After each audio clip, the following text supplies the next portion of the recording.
Now let's go back to our correspondent in Abuja, Folashade Olusegun, who's on standby to give a situation report.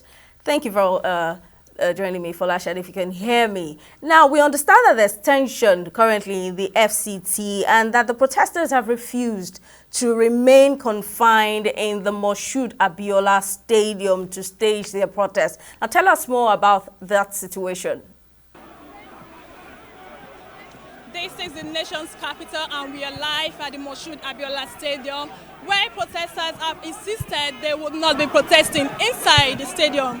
This came after the Federal Capital Territory Police Commissioner Bennett Igwe ordered them to go inside the stadium. The CP stated that a court order restricting protesters inside the stadium, but the protesters disagreed. The security personnel are doing everything possible to calm the situation, but the protesters insist they will exercise their rights. However, the arrival of anti-protesters have increased tensions around the premises. According to the organizer, using hashtag #EndBadGovernance, said the protest will last for 10 days non-stop. Some of these protesters have been inspired by the protesters in countries like Kenya and Uganda. They have also taken inspirations from their own NSAS protests in 2020. But this time, there seems not to be a clear goal in mind. All they shout is, "We are hungry, Mr. President. Mr. President, we are hungry. Attend to us."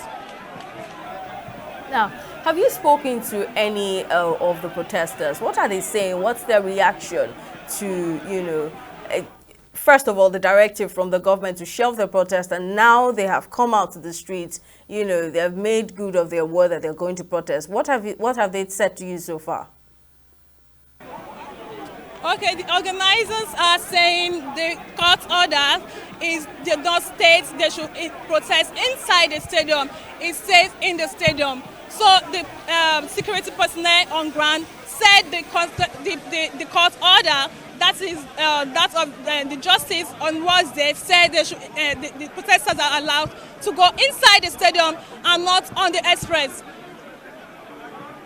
Well, I hear that you have Deji Adeyanju with you at the protest ground. Yes, yeah, with me is. Well, let's hear what he has to say then. He's one of the organizers of the protest who will be asking him a few questions about this current situation here, and he's going to tell us what will be the next thing after today. Mr. Adeyanju, thanks for coming on this show. Thank you. Well, I'm not one of the organizers of the protest. I'm just one of the lawyers for the protesters, because we are providing free legal services to all the protesters here in Lagos, in Abuja, and in Lagos and in other parts of the country.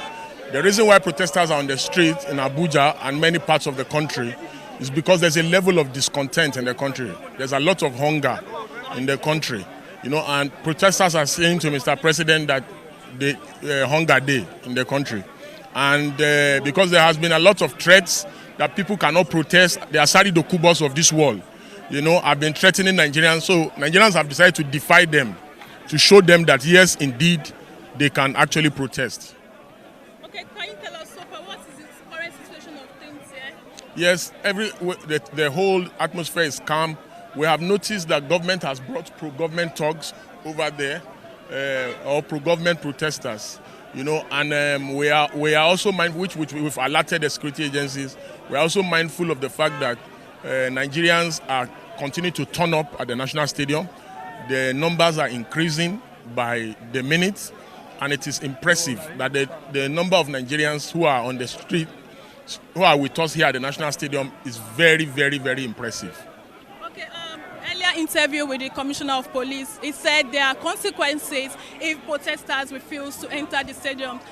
And we asked him on several occasions, what are the consequences? You as a legal personnel, what will be the consequences for protesters who have refused to enter the stadium? Yeah, the protesters are in the stadium, at the National Stadium. I mean inside the stadium. The order did not say inside the stadium, it said at the National Stadium. The protesters are at the National Stadium. Very simple. Whether anybody likes it or not, protesters have decided to comply with the positive order of the court, even though they are not happy with the interim order, because they don't understand why any court will restrict their rights. Understand? The rights given freely to Nigerians by the Constitution, donated to Nigerians by the Constitution, is the right to protest in any part of the country. Okay, so what would be your message to all your Nigerians and to the federal government as a whole? Yes, that Nigeria call obey. People are turning up all across the country. This is a call for patriotism. Do your patriotic duty and join the protesters nationwide to express your grievances against the government. Thank you. Barrister Deji Adeyanju. All right, now, Folashade, thank you very much for giving us a situation report. Please do well to keep us up to speed.